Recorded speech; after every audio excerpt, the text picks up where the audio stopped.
I was pretty young, once I knew I wanted to be in the sports industry. I didn't know specifically like the sports betting industry probably until, late high school or early college is when I, discovered the betting side of it. So Hey everyone, welcome to the How I Got Here podcast, or Hi Podcast for short. I am your host, Trevis Waters, and this podcast concept is to talk to people who simply have an interesting story to tell, whether they went from zero to hero, hero to zero, or something in between. Now, in today's episode, we talk to Mr. Matt McCuen, the senior betting analyst for Action Network. We get to learn about how he always had that interest of being in the sports space as a content contributor of some sort, and how COVID actually expedited his success. Let's go ahead and hop into our conversation with them now. Enjoy. Hey guys, it's me, Trevis, and this is the How I Got Here podcast. We are now on episode 4, and joining us today we have Mr. Matt McCuen. Go ahead and kind of lead us off, Matt, with kind of what your role is today with like the company you're working with and everything, to kind of just assume everybody listening and watching has never heard of you or seen your face before. yeah, what's going on? I appreciate you having me on. So I have been working the last about 6 months with the Action Network in a senior betting analyst role. So that's where all my content is. Obviously, the CEO of my own company, which is DeadPres Picks, sports consulting company. We are partnered with Dub Club right now, where we put all of our premium picks, everything that does go behind the paywall. So that's a little background of kind of where I am currently at, and have been in the industry now for about 8 years. So yeah, pretty feels much longer than It I always originally. does. It always Yeah, does. Time flies when you're having fun. it does. Uh, and if you're not, time goes very, very slowly. Yes, that is true. So, how I like to lead these off is uh, going as far back in your memory as possible. Yeah. The earliest age you were when you had your first, this is what I want to be, or this is what I want to do when I grow up, whether that Mhm. is kindergarten or senior of high school, whenever the first memory of you having any concept of, oh, I'd like to do this. So what age were you, and then what was the first intended career path? Yeah, good question. So actually, so I would say eighth grade was like the earliest, because I actually put in my yearbook that I wanted to be a sports broadcaster when I grew up. So slightly different than, obviously, when you're in eighth grade, you don't know like as much about sports betting and the industry then. But yeah, definitely knew I wanted to do something within sports from a young age. Played a lot of sports, was always kind of obsessed with watching games, sports. It was just kind of like everything to me. So yeah, eighth grade was probably the time. And then when I got to high school and kind of discovered, sports betting, and it was when it started becoming less taboo, like within the industry and everything. You started hearing about it more, kind of discovered more of sports betting. So that was really when I knew I wanted to do something in sports. So I went to college for communications, wanted to again be involved, as whether it was writing articles, announcing, just something within sports.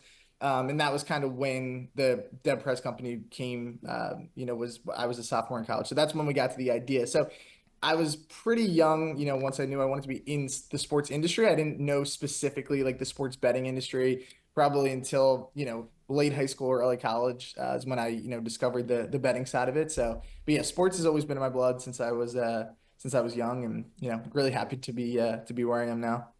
Now, so you said about eighth grade, you know you wanted to do something with sports, but did you have like, this is the exact role, or this is the exact company that I want within this industry? What did that look like?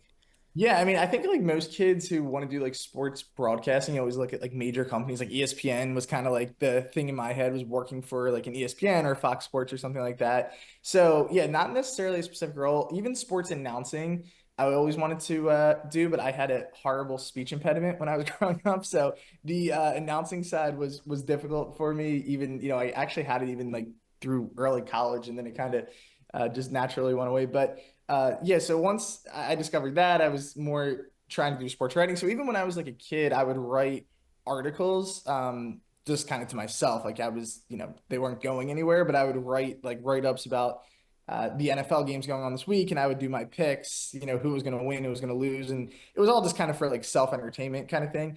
But yeah, so I was always writing about something, doing something with sports, but I didn't know like specifically what role. I would say probably announcing and sports writing as like a kid, is what I wanted to do. And when you're growing up again, you see like these major companies and people who are on TV, and that's kind of who like I grew up idolizing, because it hit me at a younger age, I probably wasn't going to, make it to the big leagues and anything. So I kind of had to pivot to the sports broadcasting route. So it's very interesting that you said around the time that you started to think about the sports broadcasting from a audio visual side, like an ESPN sports Yeah. analyst, and you had the speech impediment. Were you thinking like I would love to do that, but they would never hire somebody like me with how I talk? Was that like something that was already in Yeah. the forefront of your mind? Yeah, kind of. Yeah, I mean, because pretty much that was kind of the scenario. So it was one of the situations where as well, if it doesn't sound great, I can, you can write, so that's something that you could still do with a speech impediment. So yeah, I was young and thinking about it then, and obviously it's gone away as I've gotten older. But yeah, definitely something I thought about when I was at that age. And then, so high school, you start writing articles, and you said that they're not even going on like a blog or anything. Like, do your friends like in school that are interested in fantasy sports or whatever it may be, like, were they getting sneak peeks of this content? Or was it literally like you sitting on like Word doc, typing something out, and then not a single soul knew about it? Yeah, it was more the second. Yeah, it was more just like I would just sit at home and we had the old like family computer room and I would go in there and it would be like articles on games and a lot of times I would do like predictions. I would get like the NFL schedule for the week and make a little document of like who I thought was going to win. I didn't know about like spreads, all that stuff yet. But I would just pick, if the Eagles were playing the Cowboys, Eagles going to win, Falcons playing the Saints, like going down the list. So yeah, it was kind of like all just for myself. I just like really enjoyed I found like a lot of peace and just like writing and kind of found it relaxing, honestly. So I enjoyed it, just kind of writing for myself. And yeah, it never went anywhere beyond the computer, but I guess it was early practice for my career. When you were writing these articles, was were they being written as if they were to go on a blog, or was it more or less just like note taking for yourself? Were you actually writing like, if this in theory went up on ESPN, this is how it would Yeah. look? No, it was trying to more so write it like that. Yeah, like that it would go public. So it was, I guess it was just kind of like doing it as practice, right? For like what I wanted to do long term. But yeah, I mean, there were, I still sometimes, if I'm home, like my parents will send me sometimes it'll like pop up on the computer. Like it's funny because it was 10, 15 years ago, but it was definitely an attempt to be one of those people who was writing for ESPN or something like that. And then when you say you went to college for communications, when you chose Yeah. that degree, was it still like I'm doing this degree because this is the job I want? Was it like 100% that's the purpose of this degree? Yeah, it was. And even like during that time, again, that's when my business started becoming like less of an idea, more of a business is when I was in college. So I started to kind of pivot maybe off the like traditional communications route in my own head. That was obviously the point of the degree. But yeah, the point originally of the degree was to get a communications and again, kind of do it I'm going to call it the old school way of, graduating college and working for as a sports writer or maybe a sports broadcaster and kind of like slowly working your way up. Now, obviously now it's a lot different with the advantage of social media. You can kind of, move up quicker, I think, if, you create your own business. And, that's kind of what happened in my scenario. But yeah, if it wasn't for DeadPres becoming a business, the plan would have been to do something again in communications. So in college, you're in communications, and you're doing this because you have a specific goal of achieving a certain role for a certain company. Did Yeah. did you start taking the articles you're doing in high school that were being written as if they were going to be public? Did you start reaching out to any company or any site or anything like that in college while you're taking degree or going after degree that's supposed to essentially enhance your ability to create this content? Like, were you reaching out to ESPN or like super small local blogs or anything like that during the college? Yeah, it was more like local, like newspaper, blog kind of stuff. And then even like my college had like a program that there was I don't know, I would call it like affiliate, companies that you could reach out to, and they gave you like tips, and sometimes they had like blogs where you could put stuff on. Like I took one class where you would write articles and they will go on to blogs, which was pretty cool. I think that was like my sophomore year of college. So yeah, I mean, I wasn't really reaching out at that point because I think that is around the time that like I was starting DeadPres and it was kind of like conflicting of do I want to go all in on DeadPres or do I want to try to like still kind of, pursue this degree and use it for something slightly different. So it was kind of a blend of the two, honestly, like moderately reaching out, but I never, reached out and kind of made it like a full-time thing in my mind. Now, I know you were kind of talking in the beginning of the story about kind of the time when sports betting became less taboo, and then of course you have the Yeah. 2018 good old PAPS repeal.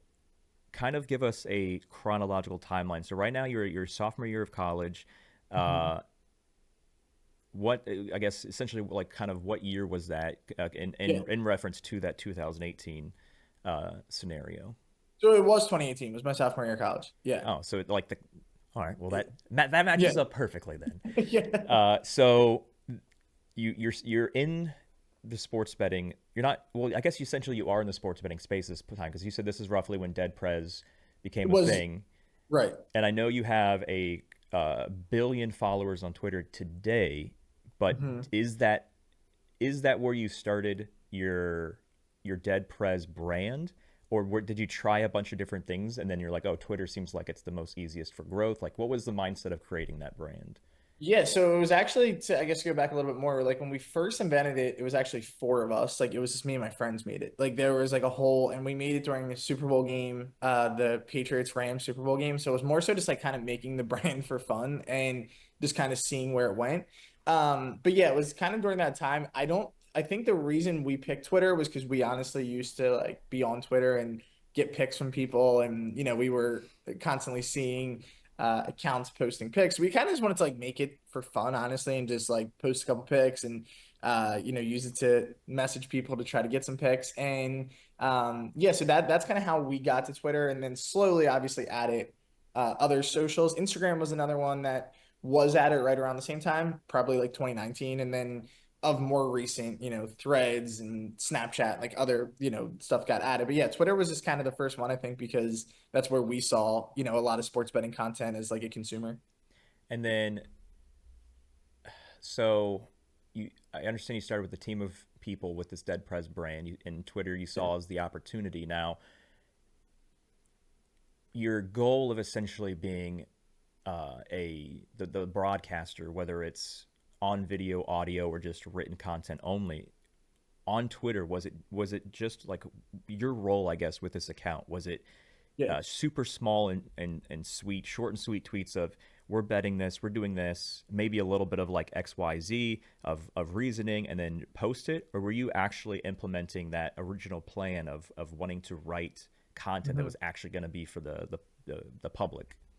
Yeah, so like super early on, like I guess before we had like any clients, followers, anything like that, it was definitely more of just kind of like posting pics. And then I think as it slowly grew, there were some like content opportunities. Obviously, one of the first content opportunities was with you, right? With Bet Karma. It was like that was legit my first like writing opportunity, I guess, on like a social media standpoint. So yeah, we slowly kind of got there, and then it was just one of those things where as the account grew, more opportunities grew to do content and like actually write picks up. But no, early on, it was more just, sending the pick. And then when we would send them to like our premium section, there will be write ups that were detailed. So that was kind of more of, tapping into the communication side of it and like the write ups and everything like that. But no, super early on, it was just kind of like posting plays and just trying to like get one follower a day. That was the good old days of kind of just grinding it out. And, now it's obviously changed a lot, and it's much easier now to get followers because when you already have a big base, but as you know, with any account early on, it takes some time to get going. I don't think I ever knew that I gave you the first You did. writing All writing because of you. opportunity. You said that, I was like, oh, Yeah. I don't know if I knew that necessarily, but hey, Yeah. everything Yeah. happens for a reason. Yes, it does. So you and to the note of what you just said of yes, when you already have a lot of followers, getting more followers becomes easy. It's the hardest part from getting from no followers to some Right. followers, and that's kind of the same concept with just I feel like a lot of things in general, like money. Like what's the golden Yeah. rule is it's like a million times harder to go from $0 to $1 million as it is to go from $1 million to $100 million. Right. Yeah. It's figuring out that what works, and then once you figure out what works, just pouring fuel on the fire. So yeah, it's definitely interesting there. So what going back to that original like 0 to 10,000 followers, I think you're just over like two what is it 100,000 200,000 on Twitter right now. Yeah. Yeah. 200, a little over two. So in the early part of that, what were you seeing that was essentially growing your Twitter capping profile with you and like your couple buddies that you put together? What was working? And you're like, oh, we're actually getting more followers on average than like all of these other people that are currently doing this. Like, what was that secret sauce? Was it just being consistent, or was it how you were delivering the information, or what? I think it was a blend. So like I think early on it was definitely just consistency. Obviously, the more plays you hit helped out. So I think early on we went like the first year of college basketball was still one of the best years I think we've ever had in college basketball. And it was kind of funny because it was like right away. Um, so I think that helped us like a lot because when we created the account, it was in February and then it was like March Madness. So I think we got on like a hot run there. Definitely consistency. And then another thing was like especially early, and it's something I still wish that I could do more, but now just like being more busy and the account growing and having other people help run the account was like anytime someone followed us, we would like send them a direct message and basically be like, thanks for following. Like, we really appreciate your support. Hope you hang around, like kind of giving like a personalized message. Now, obviously, now that's much more difficult to keep up with, but I think early that helped us kind of build like a foundation with a lot of people, like even with, because we got to like getting clients within 3 or 4 months, which was it seems like quick. I feel like usually it takes a little bit longer. So I think that helped us a lot. Because now like our first client ever, he's still a client.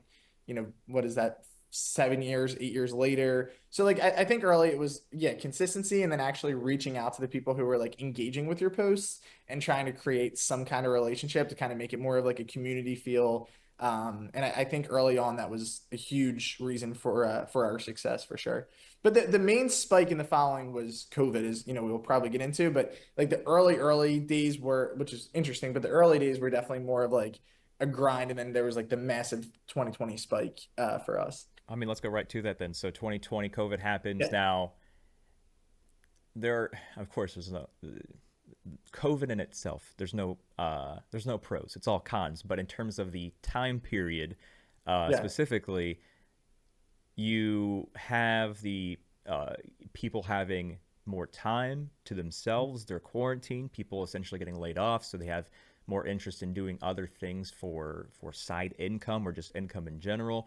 But you yeah, also had, which going back to this, like in my like my very clear memory, I would have bet my house when they were. I was hearing on like what is it, maybe ESPN or just on the internet. People are saying like, oh, they may cancel March Madness, and I was like, March Madness makes so much money.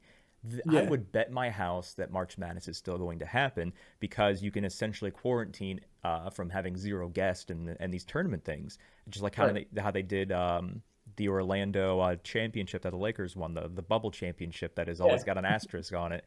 And Right. lo and behold, luckily nobody took that bet because I would have lost my house, and Yes. I was floored. And so it came to a point, and I believe is 2020 like, well, you said you at this point you already started kind of creating content, written content for me. So this is kind of all happening together at the same time, where Mhm. the sports world essentially shuts down. Mhm. So I can only assume the spike was thereafter. But how did that affect you and your life goals and your life plans? Like all of a sudden, there's no sports happening on planet Earth, and Yeah. your entire plan from eighth grade of I'd like to do something with sports to I'm gaining a degree to help me to do something with sports to Right. now there are no sports happening on planet Earth. Like what was going through your head, and then did you start thinking of like, okay, what's plan B? Because clearly this role doesn't exist anymore. Yeah.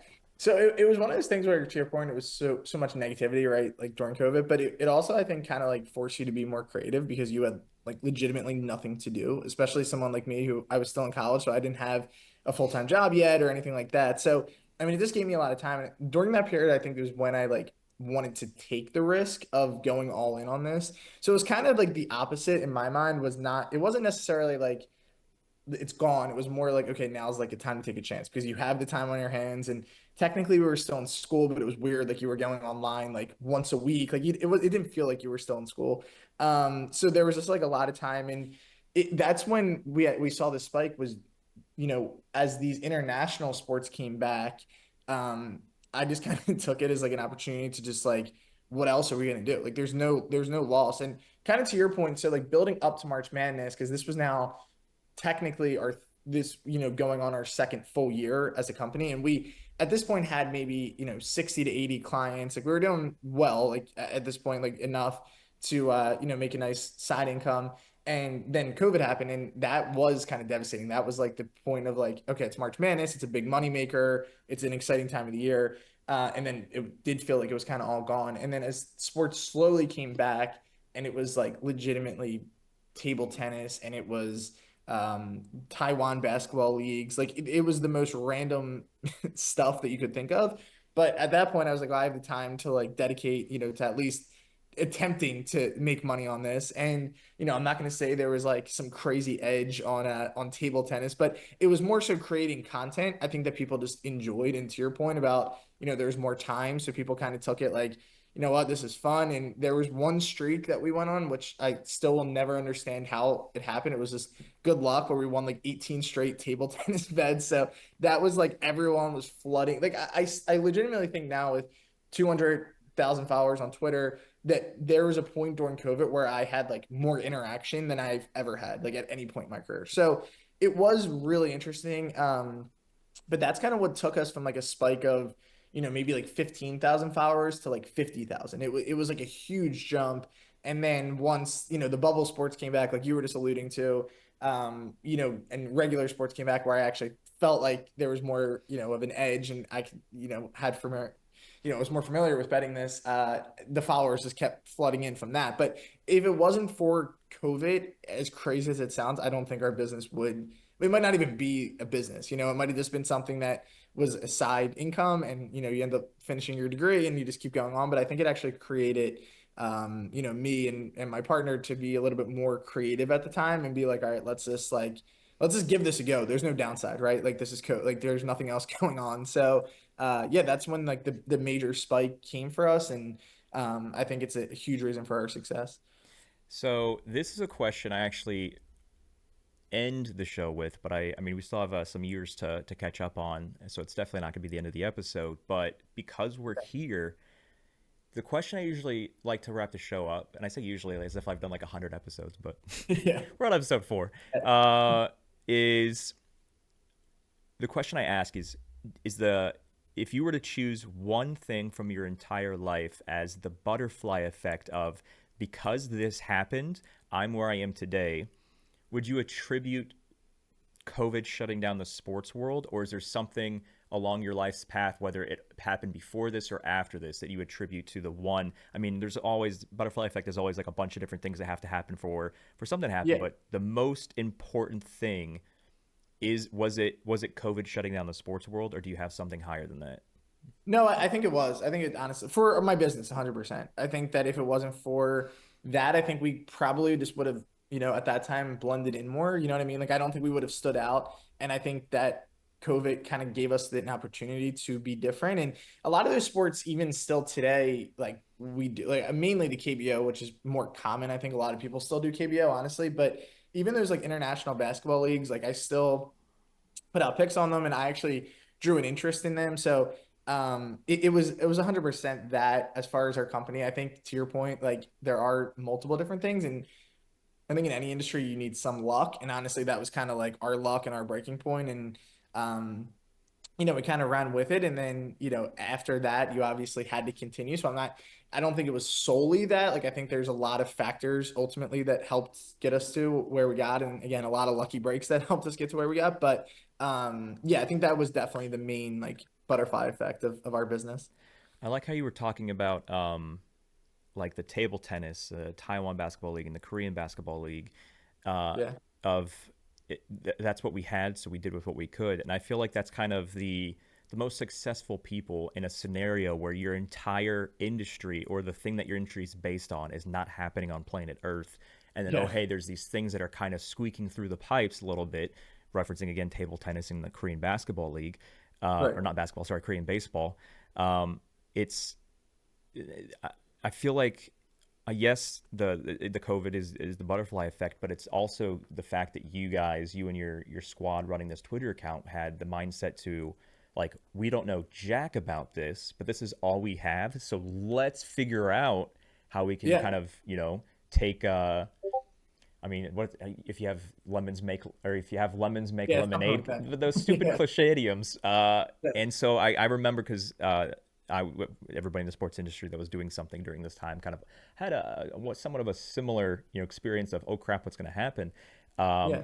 And it came to like, yeah, like the people that we're putting out as soon as I think Korean basketball. Why do I keep saying basketball? The Korean baseball league KBO. Um, I think that was the very, very, very first actual sports league. And I say actual because I think the thing that came out before that was NASCAR drivers doing iRacing on their video game rigs, which Yeah. was crazy that people were betting on this. Because it's just like, hey, like this NASCAR guy is going to drive this video game rig. Is he Right. going to get first place on a track that he's familiar with? And Yeah. so that was always an insane thing happening. But then Korean baseball comes out, and the people that like yourself, that's like, okay, this is what we have. Hmm. It's baseball. We know baseball. How do we take how we give baseball MLB picks and how do we put that research and everything over to this? Those are the people, like you said, that like that's the people that applied themselves are the people that skyrocketed. Uh, Right. it's the people that are constantly figuring out ways to have a consistent stream of content, of education, of entertainment, whatever it may be. And Right. I mean, even not even related to a catastrophe, a pandemic of COVID, like even All Star breaks is something that I find so interesting. So MLB goes on All Star break, and the only main, I guess, I don't want to say main, there's a lot of sports going on, but one of the main sports that is going on during the MLB All Star break is WNBA. And there's a Right. lot of people that bet on MLB that don't touch WNBA. But Hmm. the day that MLB is not playing because it's the first day of the All Star break, the Everyone's people fine. who are not only doing MLB but also incorporating WNBA content, those people get skyrocketed views. Like even on this YouTube channel, I see the same thing as well. Like of course, like okay, there's no MLB, so the today's show is going to be talking about what's good for WNBA. There's a Hmm. crazy spike because not everybody's doing content. There's people that just go, oh, MLB's on break, so I'm on break, and the Right. people like yourself that take advantage of what's available to them, that's where you get the skyrocket the growth from. So right now, you've Yeah. graduated college. You're uh, uh, COVID COVID has passed. You Hmm. have the spike, and because, as we said before, when you have a decent number of followers, it's easier to get a higher number of followers, Right. as opposed to, like I said, the 1 to 1,000 theory. So you graduate college. I know a gist about your career trajectory, but in terms of like timelining it out, at what point do you start to want to get back into? So, like you said before, I kind of gave you that taste of Yeah. writing content, which goes back to what your original goals and plans were. Actually, I want to pause real quick, and I don't mean to be jumping all over the place, but Yeah. what year do you attribute to you randomly losing the speech impediment? Like, when does that kind of just like It, you're not taking any kind of speech therapy? It just no, no, no, stops no. happening. Yeah, my wife and I still joke about it because like it was like R's, like the letter R, and that one it took so long to fully go away. I think it was probably like late freshman year of college, I want to say. So it did go away like early college, and it wasn't like every word, it was just like certain words. Like growing up, it was bad, and then like high school and college, it wasn't like terrible. But yeah, it was early college when it was like fully gone and finally. But yeah, I don't know how it happened. It just like one day went away. You think it's like because you're being more social in college and talking to more people, and the more you talk, the Yeah, more but it like I was always really social growing up. Like it was never anything like that. I don't know. Yeah, I really don't know like exact. Maybe just like I don't know, as you get older, maybe that kind of stuff just like maybe it's goes just away. like baby teeth. You just grew out of it. Yeah, right. Yeah, you just naturally. Yeah, one day you wake up and it's gone. I, I can't like. I just want to ask more question about this. Like the Yeah. first day that you realized it was no longer happening. So do you remember the very first Spider-Man movie with Tobey Maguire? When at Yes. the day after he gets bit by the radioactive spider, he's looking in the mirror and he realizes his prescription glasses are actually making his vision more blurry than without them. And he's like, "Wait a second, now I have like perfect vision." Was it like that? Like Yeah. seeing God, seeing Jesus moment of, Wait, Kind of, right? why am I talking the way I'm talking right Yeah. now? This is How amazing. did this get back? Yeah, I mean, I don't think it was that like, because I don't think I ever knew it was that bad, if that makes sense. Like, I knew it was something, but I think I like didn't, like I said, it was only certain words, Yeah. so it wasn't like the end of the world for me, but it definitely felt better. It was more so my wife was like, "Yeah, it's gone," kind of thing, because we were dating in college, so Okay. she So was more the she one met who was. you pre random fix. Yeah, yes, yeah. Yeah. So we met freshman year in college. So that was but yeah, so she was more the one to keep me in line with. But I think honestly a lot of people were used to it because I mean, still to this day, my closest friends, it's a group of like 12 of us. They're all high school friends. I mean, a few guys I played baseball with in college, obviously stay in touch with, but like I think for them it was probably just like they were used to it kind of thing. So it didn't like throw anyone. Yeah. And the same thing for you. Yeah, Like that's all you've ever known. So like right. why do you know any different? So that's Yeah. just it's always Yeah, it's curious fun.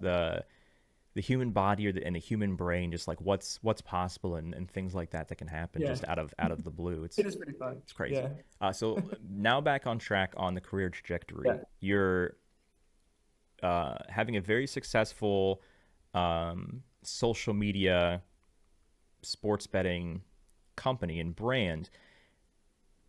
Are you reaching when you had a little taste for writing for the site that I had at the time? Were you this is like a few years after that? Are you like, hey, I would like to do that again. Let me see if there's anybody interested in my services, or were people because of your massive following are the people, I mean, like brands reaching out to you Right. saying, hey, would you be interested in taking what you're doing in a short form? This is the pick of the day on Twitter to actually creating a full fledged, this is what we're doing in Y article on my site. Like, what year did the top dogs like start having conversation with you, and who kind of initiated that side? Yeah, no, it's a good question. Yeah, so I think writing for you while I was doing that, I was writing for a couple other smaller companies like freelance roles like BetUS, PixWise, like so it was more like freelance stuff then. And then yeah, post COVID, it was Odds Checker, which is now Fair Play Sports Media, I believe. They're under them. They reached out to me in I would say like early 2021 would probably be the right timeline. And that was again to kind of write in like a contributor role. Like it wasn't anything that was exclusive or anything like that. And then a couple months in, my boss at the time had reached out to me and he was like, "Hey, we would love to do an exclusive role." And that was like my first like big content deal. So that was in 2021. And then once I got that, I kind of made it my full-time thing because it was enough financially between that and running DeadPres. And then it just continued. So I was there for almost 4 years actually, under exclusive contracts, but they continued to renew, and it was pretty much every time a larger role. And then yeah, up until this or last year, I guess, or no, this year technically in January was my last year with them. So that they were the first company to like big company to reach out, and then once I joined them pretty consistently, you get messages about reaching out for content and stuff like that. But yeah, they were kind of you were like the first company to ever give me like, but Karma then was like the first company that where I ever did, they were the first company to ever do like something that was exclusive. And I did a daily show and I did, it got to the point where I was doing 5 articles a day for them. Like it was a lot of content. So, yeah, I had a great time there, but it was, yeah, that was kind of the first like full-time gig in the industry for me. So you're writing for creating on-site written content for Odds Checker. How long did it take for them to kind of offer and look into that exclusive role with you? So it was only like 3 months, I would say. Yeah, it was pretty quick early on because I started there right around football season. And I guess the articles were having success. A lot of it was graded on how many people clicked the article. Like it was pretty simple, what the end goal was. And then once we got the exclusivity is when I started doing a morning show every day with them called The Morning Edge. And then again, it continued kind of whenever it was time to like do the contract again, we were able to, continue to find common ground and, it worked out there for a pretty good amount of time. So is it essentially the KPIs of, okay, this guy is sending us a ton of clicks, this Yeah. guy's giving us a ton of action, and he's being consistent, and his content's good. Was that essentially the sole reason, or did you, because you weren't exclusive for those first 4-ish months, Were you also writing content other places where they're like, no, no, no, no, no, we gotta pay this guy more because we don't want him doing anything for anybody else? I think it was a blend. Yeah, I think it was definitely a blend. Because even, even now with working for Action Network, like I think a lot of companies I would assume would prefer, right, like everything to be funneled through, one website or one company. So, yeah, I think it was more like we're like, hey, you know what? Why don't we just put everything through here rather than one article being on this website, one article being on this website, and yeah, we're able to work it out. But yeah, had a lot of good memories there. All right, so I think we're caught up on the timeline. So you said you were exclusive for Odds Checker for probably 4 years, up About until that, yeah. January this year, and then you had Action Network poach you. Now you still have a similar exclusive role with Action Network creating content as well. When you Correct.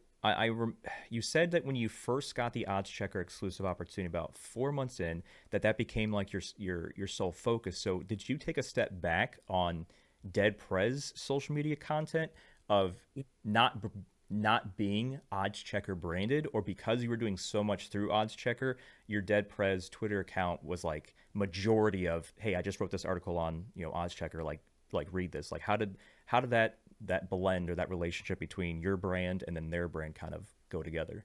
Yeah, it's a great question. It's something, I think looking back, it was definitely a tough balance, right? Because like to your point, you sometimes can like oversaturate your page with too many articles or too many videos or stuff like that. So the thing is like now I think I have a much better blend of that because with Action Network, it's like one or two articles per day, whereas with OddsChecker, it was like five articles a day. So it was a lot of content and a lot of articles, and while they were getting a lot of clicks, kind of to your point with like my own business, sometimes it can make that suffer a little bit because it was less like dead pres picks focused and more, I'm writing. So early on, I think it was 100% more difficult to like blend the two. Now I think I've kind of developed a really good balance, and I use a Discord every day as well, beyond like just Twitter, where it's a lot like the Discord's mainly just like VIP stuff or like dead press stuff. So there's a little bit more of a balance there. But I mean, I love, being able to share and, the partnership side of this industry, and, made a lot of really good relationships. So I do enjoy writing and, working with these websites. So I think there's a win. But I think earlier, when I first got the exclusive, I probably went like a little too crazy with, not focusing enough on my own business. And I was just so excited because I was like, this is like the first full-time gig in this industry. I really wanted to do it at a high level. So I think the balance over the years has definitely been there. And sometimes you do forget like you're the CEO of your own company, even though you write and work for these companies, to always make sure you're still keeping your own brand relevant at the end of the day. So I mentioned earlier that we typically wrap the podcast episodes with the butterfly effect. Now we already kind of went over that, where COVID essentially was your butterfly effect that skyrocketed the trajectory of where you are today. So instead of asking that, a different way to phrase a maybe similar, maybe not question is, because I know you did not have control over COVID, nor did anybody essentially. But what of the things you did have control over, what do you attribute, like, if I didn't make this decision, if I didn't make this decision, or if I, because I didn't make that decision, I wouldn't be like where I am today. So aside from the randomness of COVID, pandemic, world chaos, what's Yeah. something that you had full control over, and because you did or didn't do it, that's kind of helped you um, continue to grow within the sports betting space? Yeah, so I think the thing maybe, that I didn't do was there was definitely certain times during, like I would call it recruiting process where companies reach out. Like there was multiple times where there were offers that, you know, I could have taken, but it would have kind of destroyed my own business, if that makes sense. Like I don't want to say they wanted me to sell to them, but basically they almost wanted to buy the brand. And when you're younger, you see amounts of money and these Yeah. deals, like you're like, oh my gosh, like this is so much money in the time. So I'd say like the discipline there to kind of always like believe in your own brand, and that you want to always be responsible for your own success. And at the end of the day, that's kind of like why I love being the CEO of my own company, is because I get to wake up every day, and whether I make money or don't make money on that day is like solely on me, kind of thing. So I think that was definitely one thing. And then I'd say like what I would do, maybe it's not like a specific moment, but just kind of like taking advantage of like what we talked about earlier with like even now like KBO, right? For example, kind of when you were talking about those sports like the WNBA, when there's not MLB on, everyone flocks to the, WNBA. That's still the case for like KBO. So I think staying like unique in my content to this day is important because now this industry is like insane. I mean, when you talk about like oversaturated, like when it started in 2018, the amount of accounts that were on Twitter, you know, then seemed like nothing compared to now. So I don't think there was like one specific moment, but I would say it's more like present day. What kind of has helped separate is just like trying to keep your content creative and, continue to do, leagues that maybe not as many people do, or, creating content in different ways and stuff like that. So I think it's more just trying to like level up, in the industry and stay relevant because it's kind of hard. And, there's a lot of accounts that 3 years ago were the biggest accounts on social media or Twitter, and now they don't even exist anymore. You know what I mean? So I think that's probably the most challenging part of today. All right. Well, that kind of wraps up episode 4 here. Definitely appreciate your time, Matt. Is there any other 2 cents, so in case somebody is watching this episode and they look up to you, or they go, I want to have what he has, where he has his solo brand and he gets people reaching out to give him these exclusive or non-exclusive opportunities. Is there any kind of other words of advice to wrap this show up, or did you pretty much, Yeah. divulge everything already? No, I mean, I would just say, I guess it's true in most industries, but connections are definitely key. I mean, our relationship that we've had now, it's crazy. It dates back, what, like 5, 6 years, like, Yeah. and now it's still relevant today. So I would just say as many connections, with as many brands, companies, and even, other creators within the industry is something. And, even when I look back on my account, it's like reaching out, like even when you're like a smaller account, it doesn't, just to DM people on Twitter and just introduce yourself, trying to like get as many relationships. I think that definitely helps you place yourself differently in the industry and gives it on at the end of the day just creates more opportunities. So yeah, I would say definitely reaching out, never be afraid to reach out and try to connect with as many people as you can on a daily basis. All right. Well, again, Matt, we appreciate your time. As you see on the screen, we have Matt McCuen. His name is also spelled the same on LinkedIn. So if you want to send him a connection, I can't guarantee you that he's going to accept it, but you can always I try. will. All right. Thanks for having us here, and we'll see you guys in the next episode. Thanks, Travis.